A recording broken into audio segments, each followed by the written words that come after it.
Hi and welcome to our tonight's session on feminist perspectives in research. This is part of a series of events which I'll get into in a bit called Context. And essentially this is a session that will, as the name implies, the title of it implies, really delve into the incorporation of feminist perspectives or theoretical frameworks in our research practices.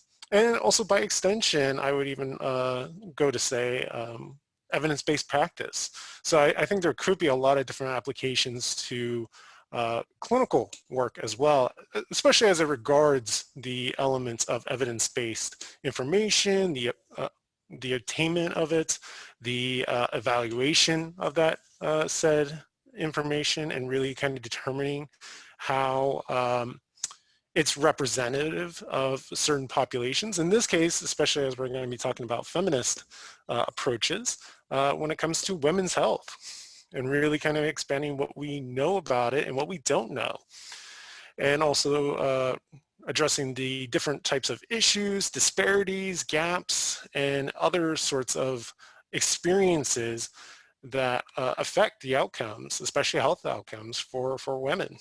Not only in the United States, but also globally, which I think is another perspective that sometimes we kind of miss out on. And so, yeah, so this is essentially a introductory session, I would suppose. I think with, especially within our university's community, especially as it regards more of health sciences and so on, feminist perspectives, as we'll kind of go into more, might be relatively new to you, or maybe unfamiliar, at least in terms of the different aspects to it. And that's perfectly understandable because there's a lot to unpack in terms of what feminism is, especially within the context of research. So we'll get into that. And also, just kind of also clarify, is that at any point during this session, you can always use the chat if you'd like to pass on some questions or some thoughts. You can even unmute yourself at any point. Even though I will be kind of approaching this largely more like a lecture format, I really like to have more of a conversation. And honestly, I think with feminist perspectives and research, there's a lot of groundwork to cover. There's not really necessarily anything solid or anything like linear based that we can follow to where I could just show you like the steps to be a feminist researcher. And that's like all those steps. And if you follow them, you become one. It's not as easy or as simple as that. Unfortunately, it's a lot more complicated. So there's going to be a lot of different types of perspectives and thoughts and other types of examinations that we need to do. So by no means will this session be a end-all be-all type of summary of what feminism is as it relates to research, especially when it comes to health sciences research, but definitely a starting point, as with many of the sessions I kind of cover on these type of topics. So what I would like to do here, especially because of me as being in the position of being the so-called lecturer or the expert in this particular session, I really do feel like it is important to provide a sort of disclosure, but I also like to call it like a grounding of sorts, where it really helps to provide context for you and transparency as to who I am and why I'm particularly presenting this. Because you might be wondering why someone like me presenting on a session about feminist perspectives. So yeah, we'll start with my name. I'm Matthew Chase. I'm the Marcos campuses. And as you can see with my credentials, I do have a master's in Librarian Information Sciences, but I also have one in a master's in Sociological Practice, which is one of the main ways that I've been able to integrate a lot of my knowledge when it comes to research and searching the evidence and really integrating it within a sociological praxis, which has allowed me to kind of talk about these different types of theoretical frameworks. Another thing to clarify too is that I am a white USian. So yeah, my race is I'm white, and USian meaning that I'm an inhabitant or citizen of the United States. For me, I personally just opt for it instead of saying I'm an American, because American or America really has some complicated connotations and political context, especially as we reflect on the fact that we currently occupy, at least if you're in the United States area, native lands that were, forcibly taken. And so I kind of consider myself a guest in that regard on these lands, especially as we reflect on, this very month being Native American Heritage Month. So yeah, so I do like to clarify that I'm a USC and not necessarily American, because again, there's some complicated worldviews when it comes to that. And then also, I think what is also very appropriate for this session in particular is that I want to clarify that I am a cisgender male. Essentially, if you don't know what cisgender means, a cisgender essentially is a person who identifies with the sex that they were assigned at birth. In this case, I was assigned as male at birth, and I identify with that currently. And then I'm also heterosexual, heteromantic, so in other words, straight. And a really neat abbreviation that I've recently come across to kind of summarize my identity here is cis-het, which kind of accommodates for the cisgender as well as the heterosexual, heteroromantic. So it's actually a nice abbreviation to kind of have on hand for myself. And then also my pronouns are he, his, him. And one other last thing I wanted to kind of illustrate is just my overall approach, I guess, to topics such as this, is that I do consider myself a critical optimist. I do believe that things can get better, at least in terms of the disparities, the gaps in outcomes and so on, especially within our society and just societies in general across the world. But I am very critical about that. Like, what do we really mean by that? Like, how do we measure that type of optimism? How do we measure success? And how do we measure change? So that's something that I do want to put out there. But I figure it's a good way to provide some clarity as to who I am and provide a grounding about this. And even so, I do consider myself feminist, and I do try to work towards feminism. And for me, I always kind of consider that it's kind of hard to call yourself a feminist. You have to really just work towards it, right? As with any, in terms of like anti-racism and all that, it's not necessarily an identity you hold, it's the work you do, the ongoing practice of it. So that's why also I didn't call myself a feminist per se, but I do like to try to work towards that. So yeah, so with that, I'll move forward. So this is really where we get into the meat of it in terms of what is feminist theory. Before I get into this, I also just want to re-emphasize that the grounding and the disclosure that I provided was really just to stress that no, by no means the expert when it comes to this particular topic. I'm a emerging expert, I probably will describe myself as, just because I'm just self-teaching myself, I'm self-educating. I think it is a responsibility, especially for someone like myself who has many privileges and not necessarily representative of the populations that we're going to probably be talking about, in this case, women. The thing is that it's still a responsibility of mine to educate myself, to teach myself, and to educate others, and also to work towards action, work towards change. So by no means, I don't want to say I'm an expert. So in your case, if you ever do have any thoughts, you have any questions, feel free to share them. I would love to, have that type of conversation, because you are also experts in your own lived experiences. So I do see in the chat, so cishet can be used for a female as well, correct? Yes, that is true. If you're a cisgender female, you identify as being female because that was the sex that you were assigned at birth, that's perfectly fine to use for cishet. Who identifies with the gender they were assigned at birth, and heterosexual, yes. Yeah, that is exactly right. So yeah, if that's the identity that you identify with, yeah, you could totally use cishet. Yeah, it was something I recently found like maybe a month ago, and I really like that abbreviation. It provides a really nice kind of just like, abbreviated way of describing myself. or at least providing that disclosure, and especially in events like this. But yeah, so let's get into the meat of this. What exactly is feminist theory? Well, the thing is, there's really no consensus on what exactly feminist theory is. The reason being is that there are multiple feminist theories out there, each with different focuses and conceptual frameworks. I mean, we can talk about in terms of like postmodern feminism, we can talk about indigenous feminism, anti-racist feminism, Marxist feminism even. They all kind of address different elements of gender, and in particular, the unequal balances or relations that can be created between men and women, and that has also expanded to outside that binary as well, which we'll also get into in a bit. But primarily it's been talking about the otherwise the status of women in society has often been disadvantaged, oppressed, marginalized in many different ways. And we'll kind of talk about that in a bit.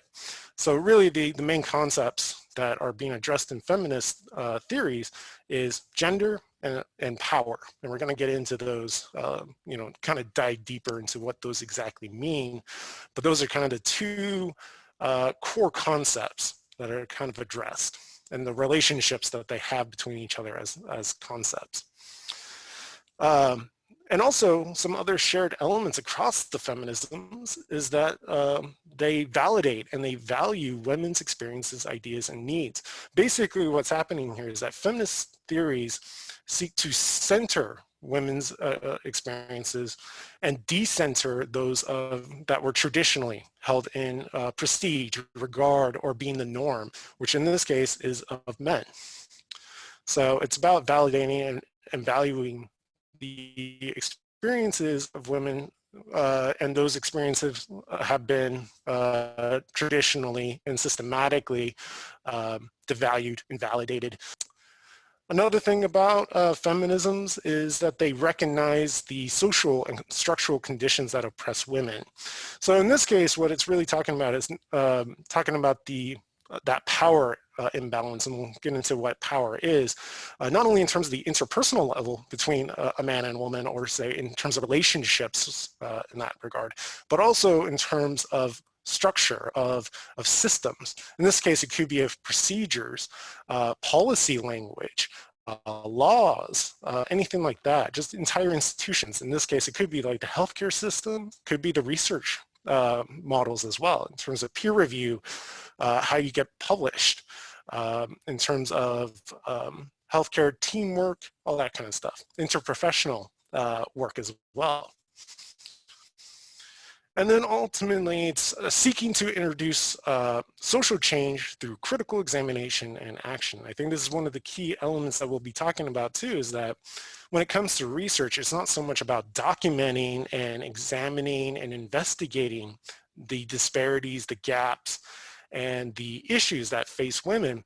It's about taking action to work against those barriers and obstacles and other disadvantages that they're having, using the research, using that documentation and evidence to really do something that will meaningfully empower those local communities.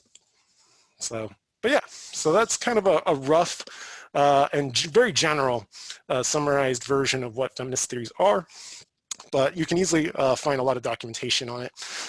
It's actually interesting enough that in the health sciences literature in particular, when I was kind of doing a deep dive, is that I found that feminist theories were more regarded and more incorporated into research when it came to health sciences in the nursing fields.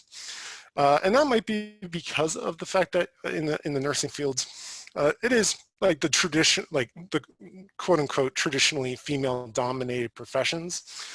But yeah, so I've seen in the nursing literature, they, you know, dating all the way back to the 1980s and 90s, that they've been really wanting to advance feminist approaches. In other parts of the health sciences, I haven't seen it as much. The only other sparse presence I've seen is mainly in like bioethics, and so on. Not too much in physical therapy, occupational therapy, and so on. But if you're in one of those fields, that might be a particular place for you to maybe place some focus on. and maybe some investigation, even in like speech language pathology or even in education. But yeah, we'll move forward with that. So even though there isn't really a straightforward definition of what feminism is, the one that I actually tend to, you know, lean towards, I guess, is one that was provided by Bell Hooks, who is a leading feminist philosopher. And essentially, Bell Hooks illustrates that feminism is a movement to end sexism, sexist exploitation, and oppression. And again, this is really kind of talking about, for me, I feel like it's really important to regard this because it's really on the focus of sexism and sexist exploitation and other types of behaviors and actions and oppression in general. And I think this is one of the things that will be really important, especially in the health sciences research, because a lot of times in health sciences research, and we can probably talk about this in more in depth later on, is that when sex or gender are discussed, they're often just termed as just being part of the, just as an identity for women in particular, for men, if we're talking about sex and gender, just as demographic characteristics. That's what I mean. But and as a result, though, sometimes the focus on the research then, even though they might identify there's some sort of disparity, it's really problematic when it's only documented as a demographic characteristic and not really exploring, you know, the elements of sexism, the manifestation of sexism, or unequal power relations, and how that's influencing those disparities. And instead, you know, by only documenting it as a demographic characteristic, you don't really get to see the underlying factors that are really influencing those type of gaps between men and women, or otherwise outside of the binary. But we'll get more into that. Characteristics, I guess, or maybe some behaviors that the feminist researcher does. And we'll kind of go into each of these. But essentially, the feminist researcher examines power, challenges power, elevates emotion, challenges binaries and hierarchies, synthesizes multiple perspectives, and then considers context. And we're going to get into each of these. So let's start with examines power. So this is where we kind of really define what exactly is power. And really, there are so many different types of definitions when it comes to power, depending on what kind of discipline you're coming from, which theoretical framework you're working on and approaching it from. But the one that I feel like is the best representation, probably the best summarization of what power can be and how it manifests, is this one in particular. Power is the current configuration of structural privilege and structural oppression, in which some groups experience unearned advantages because systems have been designed by people like them and work for people like them. And other groups experience systematic disadvantages because those same systems were not designed by them or with people like them in mind. And again, I think this is kind of talking about how, in particular, what feminism and other types of critical theories, such as critical race theory, queer theory, and so on, are really wanting to address is our, and really challenge, is our misconception of how inequality, how racism, how sexism manifest. Oftentimes when we're kind of addressing the ideas of what sexism looks like, we often think of it in terms of, oh, that one person who said something particularly sexist or did something particularly sexist. And we often individualize it to just that one person or you know, a small group of them, saying like maybe they're like bad apples, right? But the problem is that what power is that it might be not so much that it's a bad, a few bad apples. It might be that it's a bad barrel, or it could even be a bad tree, in the sense that there are certain certain parts of it, like say policies, laws, procedures, and other types of system-like type of features that are enabling these bad apples, or so-called bad apples, to be able to exercise these type of advantages over others.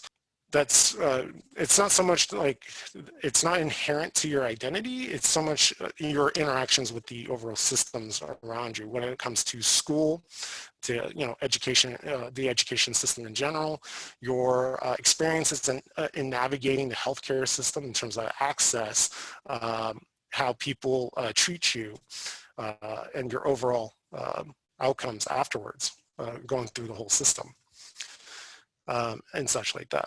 And in our particular case, we're going to talk about it in the context of research, because research also has certain systems involved when it comes to the peer review model, when it comes to publishing in general, when it comes to writing even, like how you're supposed to write as a scholar. That's also another thing. And even like just methodologies, acceptable theories you're supposed to be using in reference to your work, and so on. And so really, there's three questions that are often, that should be asked when we're really examining power, especially as a researcher. And really, this is talking about in terms of who's actually making the most out of the research that you're producing as a researcher, or who's using that evidence. And sure, we can probably talk about how clinicians are going to be able to use your work, but that also assumes that the clinician has access to your work because it may be under a paywall by the journal that you submitted through, that they have to actually pay to access your work, to even read it, to even use it at all.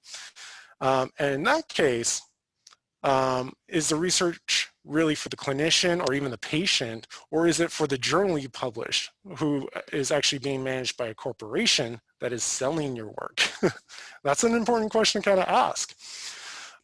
And that's been a really significant issue that's being talked about in the research landscape in terms of who gets to own research, who gets to own evidence, especially as we have major corporations and major companies that are for profit, basically selling your work as a scholar, if you choose to publish through them. Of course, there's been a movement towards open access where it's been made attempts to make the work openly accessible to all, and still reserve the copyright and other types of rights to the work, to the author, which as it should be, but still make it accessible to everyone as much as possible.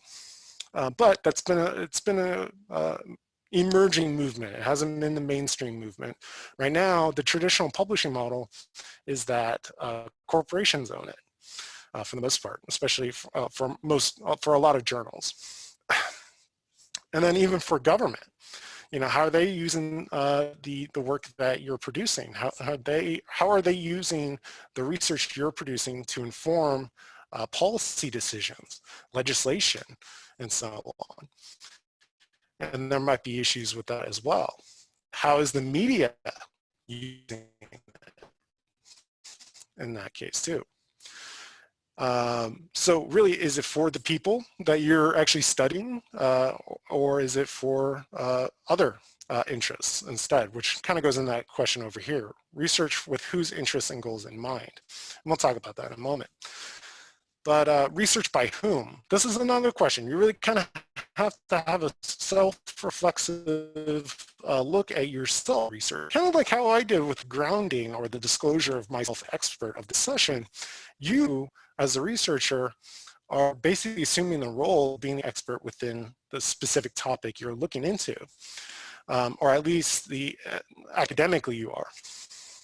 And basically you drive the shaping of the research question. You get to determine what is significant about the question. You get to determine the methodology that you're going to use to study. You're going to determine the criteria of who gets to be recruited within your study, which has led to barriers for certain populations, especially women. What has been shown is that within recruitment with randomized control trials, The underrepresentation is really of women and of people of color across all types of different randomized control trials, and even just medical studies in general. And so as a result, a lot of the evidence that is being curated is based on samples and populations that are relatively homogeneous. In this case, that homogeneity is white cisgender male. So a lot of the evidence that we're using as evidence-based practitioners, and even as researchers when we're doing a literature review, is based off samples that are fairly not representative of the society, of the greater society. So really kind of draws questions about the generalizability of a lot of the evidence that we're kind of pulling from, especially when we're trying to inform our decisions about therapeutic interventions. What kind of treatment options are we really considering for our patients? And are they really reflective of the patient that we're treating? And even ourselves as researchers, if we are of, say like me, I have a very privileged type of status because I'm white, I'm cisgender, I am het or heterosexual.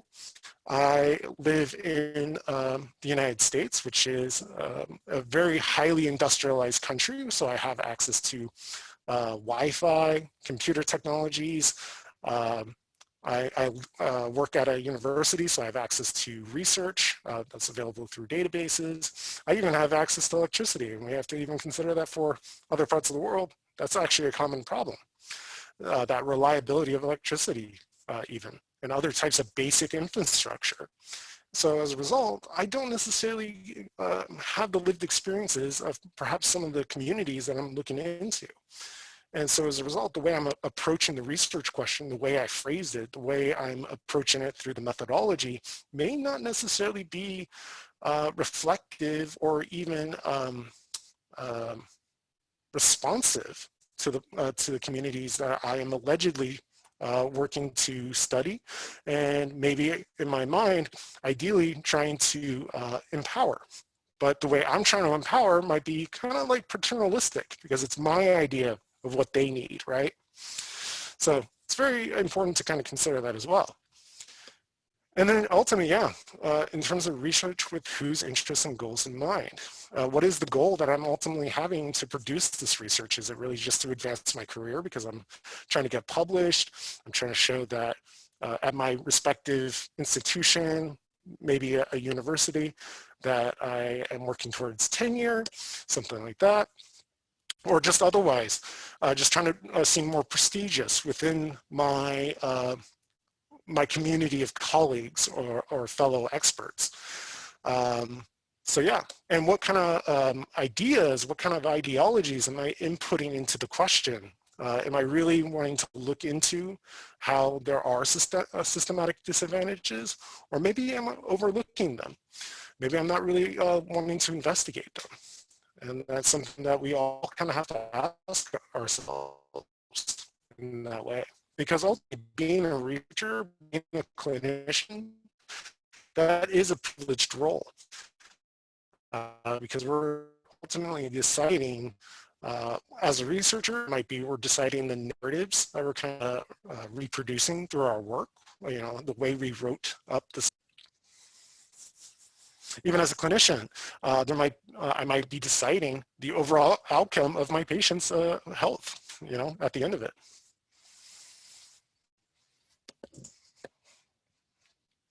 So with that, with examining power, you must also challenge power. And I think this is something that oftentimes kind of gets, unfortunately, left undone, like just not done at all. We may be making efforts to really unveil, to unmask and examine the unequal power relations that are happening, the disparities, the barriers. We're really trying to document them, but what are we really doing to challenge those power relations after we've done the documentation, in this case, the research? And really what we have to ask ourselves is our research working to support the local communities, especially the ones that we are studying directly through action and social change? Are we using that work to inform policy? Are we using it to inform a project or a pilot project within the community to really make something happen, to really empower the community after we leave it? as a researcher. Because oftentimes as a researcher, the traditional scientific notion of ourselves is that we are objective, we are detached from the world that we're examining. We're somehow a third party that has no influence over the communities, over the people, or the environment that we're looking into. And ultimately what feminism is doing is it challenges that ultimately that's not the case. Even if we supposedly don't do anything within the community, our work can still get used by corporations, governments, media to reinforce certain narratives about these marginalized communities that would, and they may be for the worse because of that. So it really kind of raises the questions like, what kind of relationship are we building with our local communities, especially the ones that we're working to study? And that comes with the third point here. What level of involvement does the community have in the research process? And there's been a lot of debate about that too. Namely, the traditional approach to science or to research in general is that the community that you're studying would have no real involvement in the research process other than just being the sample, right? Just the producers of the data in this case, that we're collecting and curating without necessarily influencing them, quote unquote. But other than that, we get to determine the question, we get to determine the theory, the methodology, the overall analysis, and the final write-up and publication.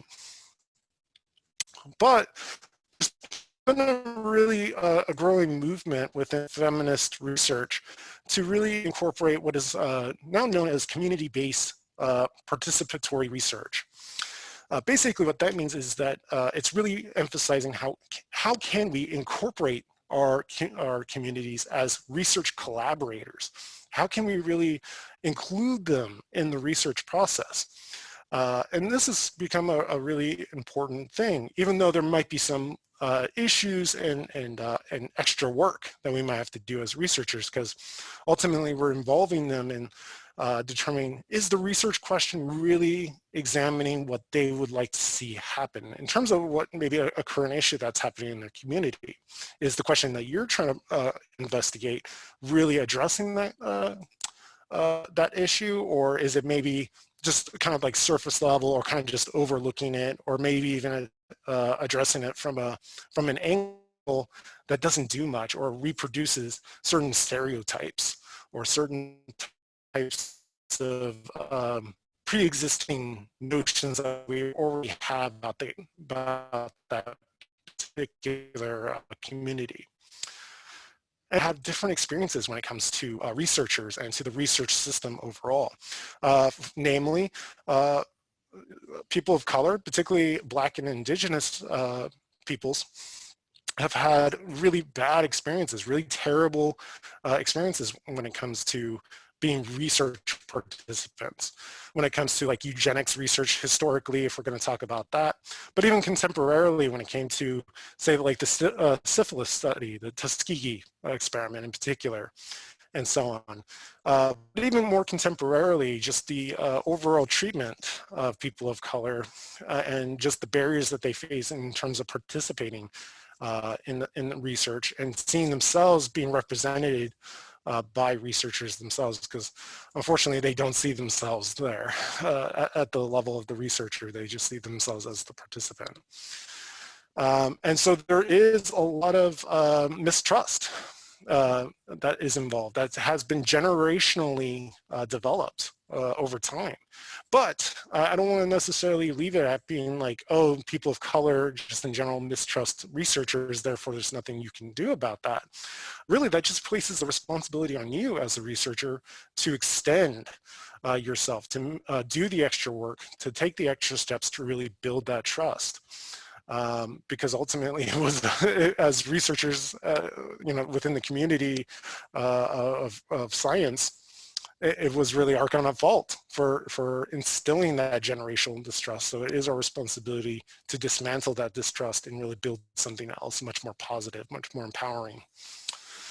But yeah, I mean, honestly though, like having the community involved in a research process might be a little messy because unfortunately you're going to lose control over certain aspects about the research. Like maybe they want to address certain conceptualizations that you weren't really intending to do or you don't really have a lot of familiarity of.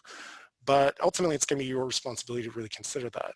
Also, being respectful of certain methodologies that certain populations use, such with indigenous folk, for example, uh, oral traditions are highly respected. So therefore, maybe methodologies that incorporate storytelling or somehow interviews or other types of qualitative data might be more appropriate with them.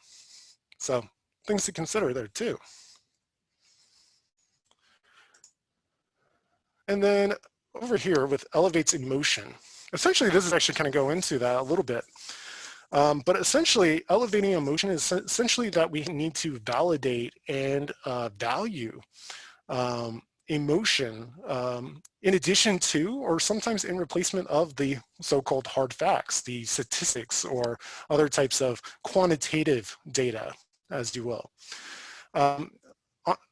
Traditionally, the scientific community has a lot more value when it comes to quantitative data, statistics, or numerical data in particular, as being more objective, more reliable in that sense, but being challenged. What feminism is challenging, though, is that those type of data, even though they're perfectly fine, but they're not the end-all be-all type of data that we should rely on. In particular, Donna Haraway, a feminist philosopher, actually developed a concept or really worked on a concept known as situated knowledges. Essentially what it means is that this concept addresses how the knowledge that we're producing, whether it be, quantitative data, statistics, storytelling, any type of knowledge, is ultimately still located within a certain historical context, within a certain time frame, a certain place, a certain type of political context as well. So therefore, whoever's producing the knowledge is not necessarily going to be objective. It's still going to be shaped by their own lived experiences. And we need to regard that as ourselves as researchers. That we can't truly detach ourselves from our subjective experiences and our lived experiences. Just because we're just donning the hat of a researcher doesn't mean that we're putting away the rest of our identities as well. If that kind of makes sense on that end. So really what it was trying to say is that there are inevitably going to be biases and other types of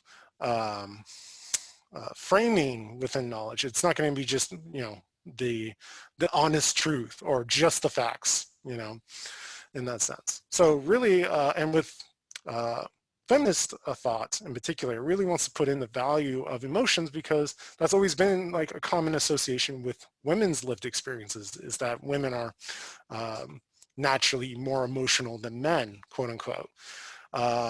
So really, feminist approaches to emotion is a way of reclaiming that type of pejorative or discriminatory use of emotion and really reclaim it as being a genuine and valid way of knowing.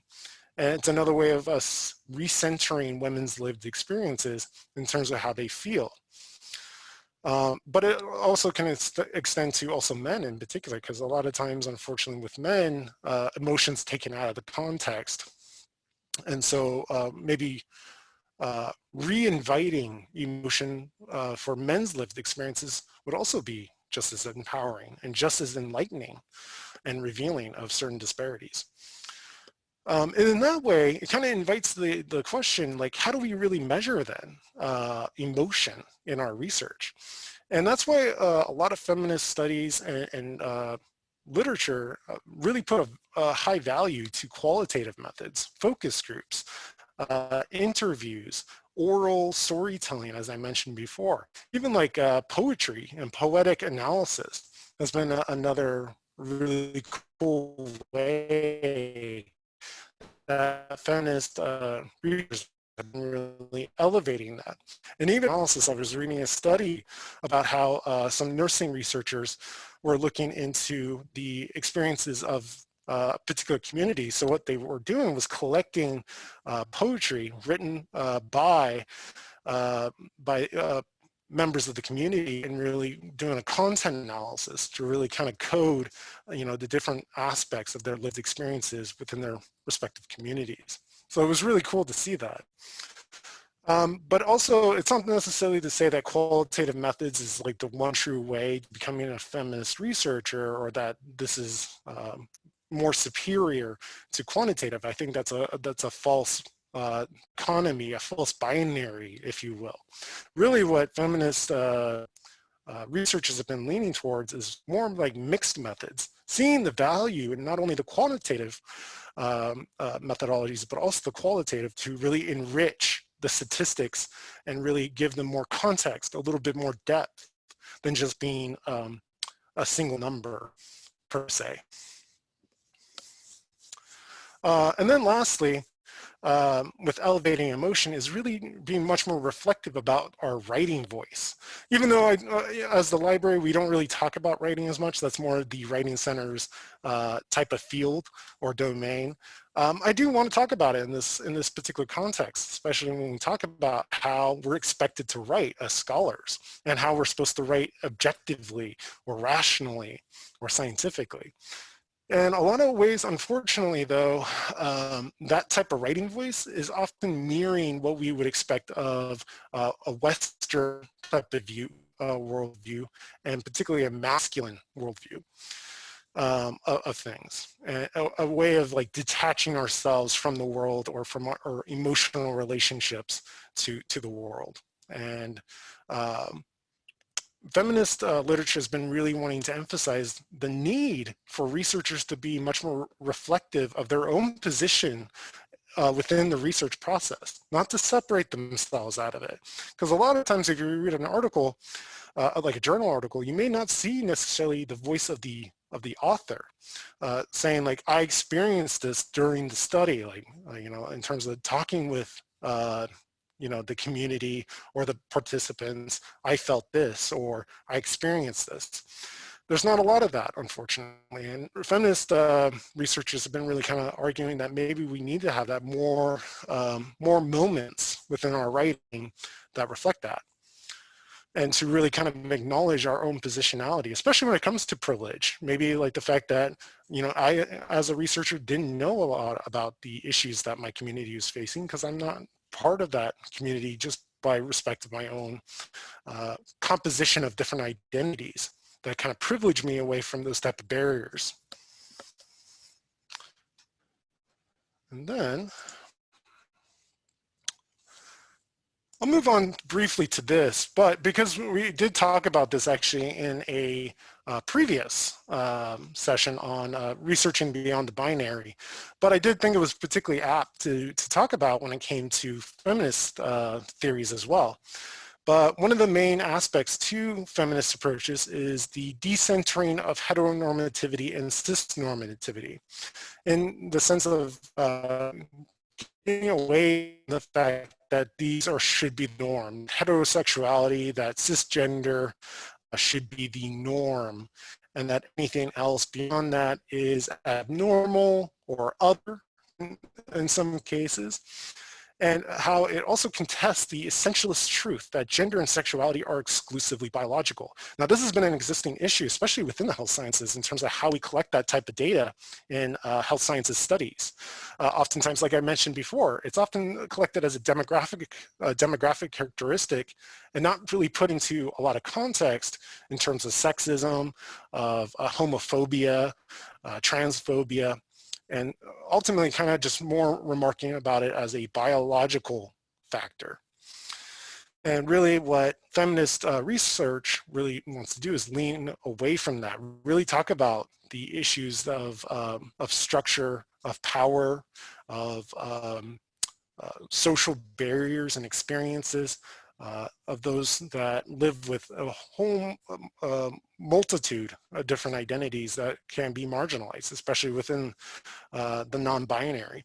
Particularly, say, when you're collecting data from your sample, and you're wanting to see, what gender do they identify with, you may ask, like, please select which gender you identify with, and you put male, female, and other. Now, there's a couple of different problems with that.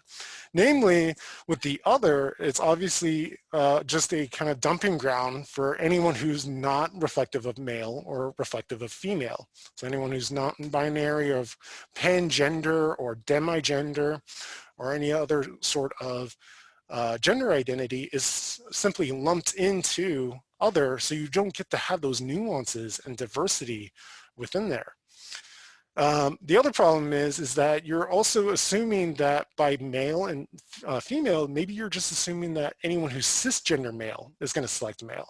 But you're not necessarily thinking about the fact that maybe a trans man has no problem saying male, because that would be the truth for them. It didn't say cisgender or trans, it just said male. So you're not getting that nuance either. You're not getting to see the actual diversity within that either. And so again, it's really about challenging the binary framing of gender and sexuality as either or oppositional, as if it has to be men versus women, non-binary versus binary, anything like that. It's about just reflecting on how difference is difference. The concept of difference is what is the driving aspect of being human, essentially.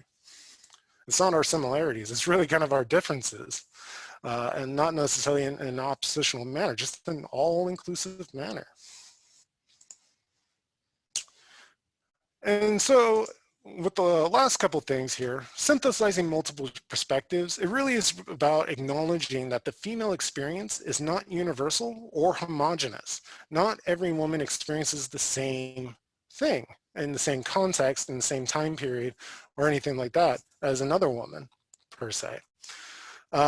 And it's essentially, this has actually been a long time coming for feminism. A lot of the initial waves of feminism, particularly the first and second wave feminism from decades back, didn't really talk about that. They kind of just had this like unifying message that all women.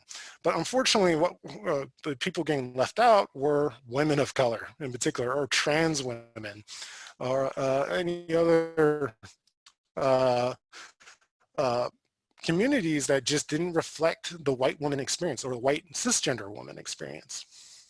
And so as a result, more recently, we've been seeing this through line of intersectionality and its involvement in feminism, examining how gender intersects with other social identities such as race, nationality, language, where you live, and so on, and how that shapes our lived experiences of both privilege and marginalization, and that we can be privileged in some ways and how we can be marginalized in others, depending on our current arrangement of identities that we have, and how we navigate certain types of systems that either accept us or, kind of don't provide any barriers, and others that do. And lastly is considering context.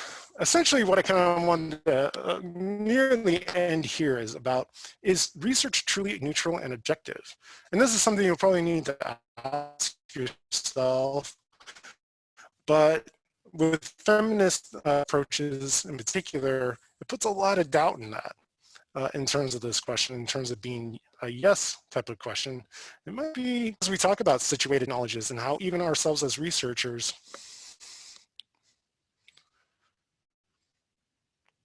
we're the product of our own political context, our own lived experiences, and therefore the work that we're producing probably is going to be much more reflective of that than being of truly neutral or truly objective.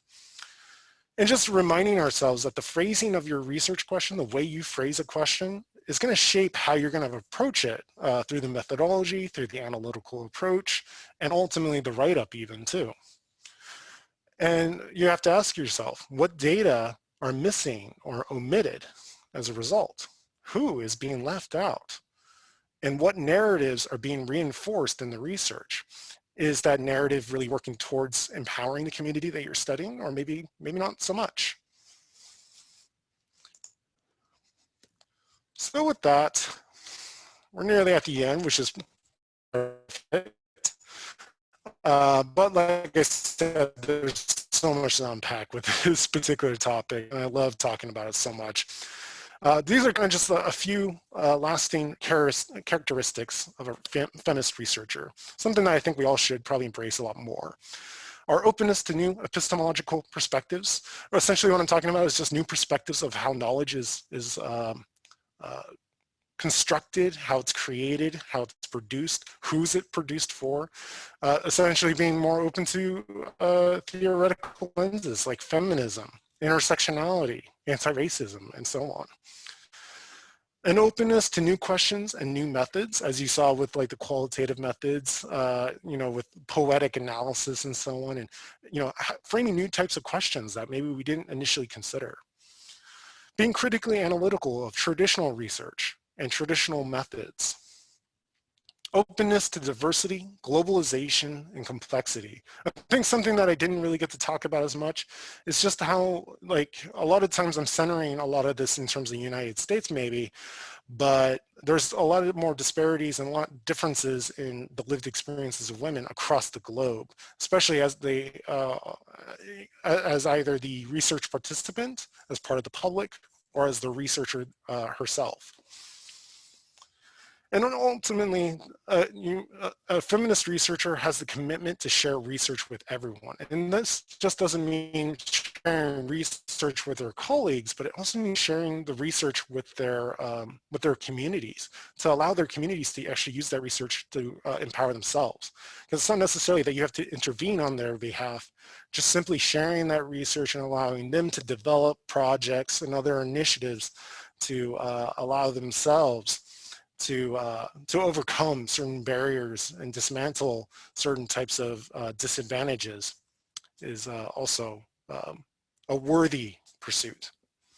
Even though I'm at the end, I'm more than willing to stay here for a little bit if you have any questions or anything like that, or any thoughts you want to leave behind.